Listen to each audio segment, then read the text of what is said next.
ਇਹ ਮਾਈ ਉਹ ਜਿਹੜਾ 2 ਲੱਖ ਰੁਪਇਆ ਠੇਕੇ ਦਾ ਆਇਆ ਨਾ ਉਹ ਦਿਓ ਮੈਨੂੰ ਚਾਹੀਦਾ। ਕਿਹੜਾ ਤੈਨੂੰ 2 ਲੱਖ ਰੁਪਇਆ? ਉਹ ਜ਼ਮੀਨ ਦੇ ਠੇਕੇ ਦੇ ਜਿਹੜੇ ਆਏ ਪੈਸੇ ਦੇ ਦਿਓ ਮੈਨੂੰ ਜਲਦੀ ਕਰੋ। ਮੈਂ ਤਾਂ ਪੁੱਤ ਆਪਣੇ ਪੁੱਤ ਦੀ ਉਹ ਦਵਾ ਵਾਸਤੇ ਮਜ਼ਦੂਰ ਮੇਰਾ ਪੁੱਤ ਹੈ, ਇਹਦੀ ਦਵਾਈ ਵਾਸਤੇ ਲਾ। ਉਹ ਇਹਨੂੰ ਮੈਂ ਦਵਾਈ ਵੀ ਲੈ ਦੂੰਗਾ। ਮੈਂ ਬਾਹਰ ਜਾ ਰਿਹਾ ਏਜੰਟ ਨਾਲ ਗੱਲ ਕੀਤੀ ਹੈ, ਡੰਕੀ ਲਾ ਕੇ ਮੈਂ ਬਾਹਰ ਚੱਲਣਾ। ਸਮਝ ਆ ਗਈ ਨਾ? ਉਹ ਨਹੀਂ ਮਾਰ ਦਿੰਦੇ। ਬਹਿ ਜਾ ਤੂੰ ਸਕੂਨ ਨਾਲ ਗੱਲ ਕਰਨ ਦੇ ਮੈਨੂੰ। ਲਾਣੀ ਨਹੀਂ ਡੰਕੀ, ਤੈਨੂੰ ਬੜਾ ਪਤਾ ਨਾ ਤੈਨੂੰ। 2 ਲੱਖ ਨਾਲ ਮਾਂ ਜੀ 2 ਲੱਖ ਰੁਪਇਆ ਦੇ ਦਿਓ ਮੈਨੂੰ। ਕਿੱਥੇ ਆ ਹੁਣ ਮੌਕਾ ਮਿਲਦਾ ਪਿਆ, ਮੈਂ ਜਾਣਾ ਬਾਹਰ। ਡੰਕੀ ਲਾ ਦੇ ਬੰਦੇ ਮਾਰ ਦਿੰਦੇ ਆ। ਉਹ ਬੰਦੇ 2 ਲੱਖ ਰੁਪਇਆ ਲੈ ਕੇ ਉਹ ਬੰਦੇ ਨੂੰ ਮਾਰ ਦਿੰਦੇ। ਉਹ ਚੁੱਪ ਕਰ, ਮਾਰ ਦਿੰਦੇ ਆ ਇੱਥੇ। ਦੁਨੀਆ ਜਾਣ ਹੀ ਡਈ ਹੈ ਬਾਹਰ। ਪੁੱਤ ਕਿਉਂ ਇਹ ਮਜ਼ਦੂਰ ਵਿਚਾਰਾ ਨਾ ਕਿਉਂ ਮੈਨੂੰ ਪੈਸੇ ਨਹੀਂ ਚਾਹੀਦੇ, ਮੈਨੂੰ ਭਾਈ ਚਾਹੀਦਾ। ਉਹ ਬਹਿ ਜਾ ਯਾਰ, ਬਹਿ ਜਾ, ਗੱਲ ਸੁਣ ਮੇਰੀ। ਬਹਿ ਜਾ ਥੱਲੇ। ਤੂੰ ਵਿੱਚ ਵੱਖਰੇ ਸਿਆਪਾ ਪਾਇਆ। ਮੈਂ ਗੱਲ ਸੁਣ ਲੈ ਮੇਰੀ। ਮੈਂ ਬਾਹਰ ਤੇ ਜਾਣਾ ਹੀ ਜਾਣਾ, ਸਮਝ ਆ ਗਈ ਨਾ? ਜਾਂ ਮੈਨੂੰ 2 ਲੱਖ ਰੁਪਇਆ ਦੇ ਦੇ, ਮੇਰੀ ਗੱਲ ਹੋਈ ਏਜੰਟ ਨਾਲ, ਤੇ ਨਹੀਂ ਤੇ ਮੈਂ ਜ਼ਮੀਨ ਵੇਚ ਲੈਣਾ। ਫਿਰ ਜ਼ਮੀਨ ਵੇਚ ਕੇ ਚਲ ਜਾਣਾ ਸਹੀ ਤਰੀਕੇ ਨਾਲ।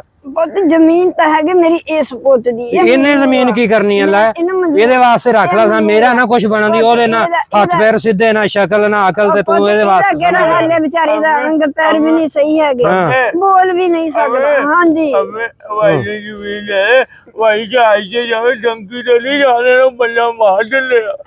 ਭਾਈ ਆਂਦਾ ਅੱਲਾ ਕੋ ਚਲ ਜਾਣਾ, ਅੱਲਾ ਕੋ ਨਹੀਂ ਜਾਣਾ। ਪੁੱਤ ਮੈਂ ਨਾ ਜਾਣ ਨਹੀਂ ਦੇਣਾ ਉੱਥੇ। ਜਿਹੜੇ ਆ ਡੈਂਕੀਆਂ ਵਾਲੇ ਆ ਨਾ, ਉਹ ਪੁੱਤ ਮਾਰ ਦਿੰਦੇ ਆ, ਕਸ਼ਤੀਆਂ ਉਲਟਾ ਦਿੰਦੇ ਆ।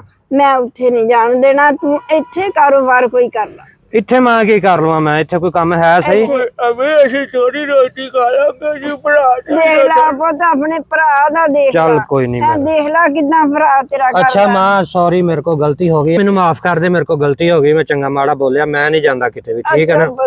ਅੱਲਾ ਤੇਰਾ ਭਲਾ ਕਰੇ। ਬਾਹਰ ਖਲੋਤਾ, ਮੈਂ ਪੈਸੇ ਦੇ ਦੇ, ਮੈਂ ਬੰਦੇ ਨੂੰ ਪੈਸੇ ਕਿਉਂ ਕੋਲ ਭਾਈ? ਭਾਈ ਤੁਹਾਡਾ ਬਾਹਰ ਨਹੀਂ। ਇੱਕ ਮਿੰਟ ਏਜੰਟ। ਉਹੀ ਆ ਭਾਈ ਜਿਹੜਾ ਜੰਕੀਆਂ ਲਵਾਉਂਦਾ। ਤੇਰੇ ਵੀ ਅੰਮੀ ਆਊ ਤੇ ਦੂਰ ਹੋ ਗਏ, ਤੇਰੇ ਬੱਚੇ ਦੂਰ ਹੋ ਗਏ, ਆਪਣੀ ਹੋਊਗੀ ਨਾ। ਪਤਾ ਆਪਣੇ ਸਾਡਾ ਭਰਾ ਆ, ਇਹਨੂੰ ਨਹੀਂ ਲੈ ਕੇ ਜਾਣਾ। ਇਦਾਂ ਦਾ ਕੰਮ ਨਾ ਕਰੋ। ਵੀ ਸਮਝਾ ਮੈਂ ਲੀਗਲ ਤਰੀਕੇ ਨਾਲ ਚੱਲ ਜਾਣਾ, ਮੈਂ ਡੰਕੀ ਲਾ ਕੇ ਨਹੀਂ। ਉਹ ਦੇਖੋ ਤਾਂ ਸਹੀ, ਤੁਸੀਂ ਵੀ ਜਿਹੜੇ ਜਾਓਗੇ ਤੁਹਾਡੇ ਬੱਚੇ ਪਿੱਛੇ ਰਹੋਗੇ, ਤੁਹਾਨੂੰ ਪਰੇਸ਼ਾਨੀ ਹੋਊਗੀ ਜਾਂ ਨਾ ਹੋਊਗੀ?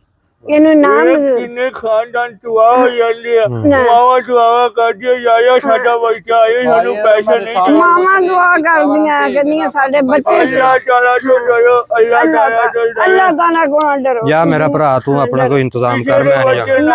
ਨਾ ਜ਼ੁਲਮ ਕਰੋ ਤੁਸੀਂ। ਮਾਂ ਜੀ ਮੈਂ ਮਨਾ ਕਰ ਦਿੱਤਾ, ਮੈਂ ਨਹੀਂ ਜਾਂਦਾ ਹੁਣ। ਬੇਫਿਕਰ ਹੋ ਜਾ ਤੂੰ।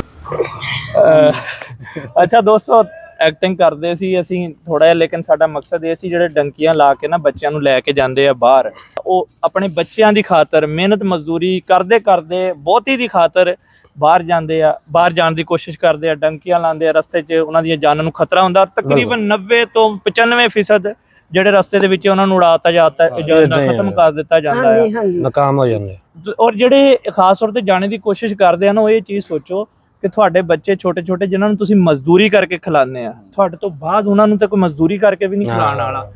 ਤੇ ਕਮ ਅਜ਼ ਕਮ ਥੋੜਾ ਖਾ ਲਓ, ਲੇਕਿਨ ਬਾਹਰ ਜਾਣ ਦੀ, ਡੰਕੀਆਂ ਲਾ ਕੇ ਬਾਹਰ ਜਾਣ ਦੀ ਕੋਸ਼ਿਸ਼ ਨਾ ਕਰੋ।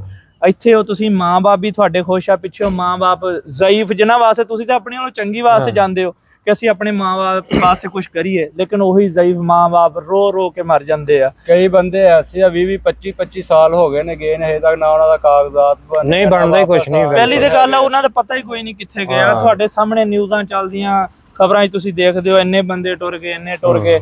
ਤੇ ਮਾਂ ਜੀ ਤੁਸੀਂ ਕੋਈ ਮੈਸੇਜ ਦੇਣਾ ਚਾਹੋ ਜਿਹੜੇ ਡੰਕੀ ਲਾ ਕੇ ਜਾਂਦੇ ਆ ਜੀ? ਮੈਂ ਪੁੱਤ ਇਹ ਕਹਿੰਦੀ ਆ, ਉਹਨਾਂ ਦੇ ਮਾਂ ਬਾਪ ਬਿਸ਼ੱਕ ਕੁਛ ਵੀ ਹੋ ਜਾਵੇ, ਉਹਨਾਂ ਨੂੰ ਜਾਣ ਨਾ ਦੇਣ। ਇਹ ਤਾਂ ਜਿਹੜੀ ਜ਼ਿੰਦਗੀ ਆਏ ਆਪਣੀ ਤਲੀ ਤੇ ਰੱਖ ਕੇ ਸਮੁੰਦਰ ਵਿੱਚ ਛਾਲ ਮਾਰਨੇ ਵਾਲੀ ਗੱਲ।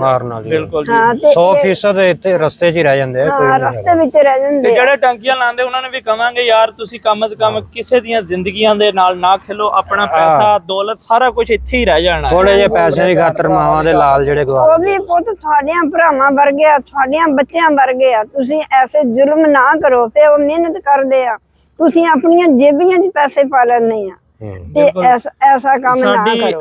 ਐਕਟਿੰਗ ਤਾਂ ਕੋਈ ਨਹੀਂ ਸੀ, ਲੇਕਿਨ ਅਸੀਂ ਸਮਝਾਉਣ ਦੀ ਕੋਸ਼ਿਸ਼ ਕੀਤੀ। ਅਗਰ ਵੀਡੀਓ ਚੰਗੀ ਲੱਗੀ ਹੈ, ਹਾਂ। ਜਿੰਨੀ ਹੋ ਸਕਦਾ ਸ਼ੇਅਰ ਕਰੋ। ਅਗਰ ਇੱਕ ਘਰ ਦੀ ਵੀ ਕੋਈ ਬੰਦਾ ਬਚ ਗਿਆ, ਸਲਾਹ ਹੋ ਤਾਂ ਵੀ ਜਾਵੇ, ਫਾਇਦਾ ਚਲੋ। ਹੋ ਗਿਆ, ਸਮਝ ਲਓ ਸਾਡਾ ਇਸ ਵੀਡੀਓ ਦਾ ਮਕਸਦ ਪੂਰਾ ਹੋ ਮਕਸਦ ਗਿਆ। ਪੂਰਾ। ਹਾਂ ਬੇਟੇ, ਇਹ ਜਿਹੜੀ ਵੀਡੀਓ ਆ ਸਾਰਿਆਂ ਕੋਲੇ ਸ਼ੇਅਰ ਕਰ ਦਿਓ, ਰਿਸ਼ਤੇਦਾਰਾਂ ਨੂੰ ਵੀ ਕਰ ਦਿਓ ਕਿ ਇਸ ਧੋਖੇ ਦੇ ਬਚ ਜਾਵੋ, ਆਪਣੇ ਬੱਚਿਆਂ ਨੂੰ ਨਾ ਭੇਜੋ। ਬਾਕੀ ਅੱਲਾਹ ਤਾਲਾ ਸਾਰਿਆਂ ਨੂੰ ਖੁਸ਼ ਰੱਖੇ ਔਰ ਦੁਆਵਾਂ 'ਚ ਯਾਦ ਰੱਖਿਓ। ਕੋਈ ਗਲਤੀ ਹੋ ਗਈ ਤੇ ਮਾਜ਼ਰਤ।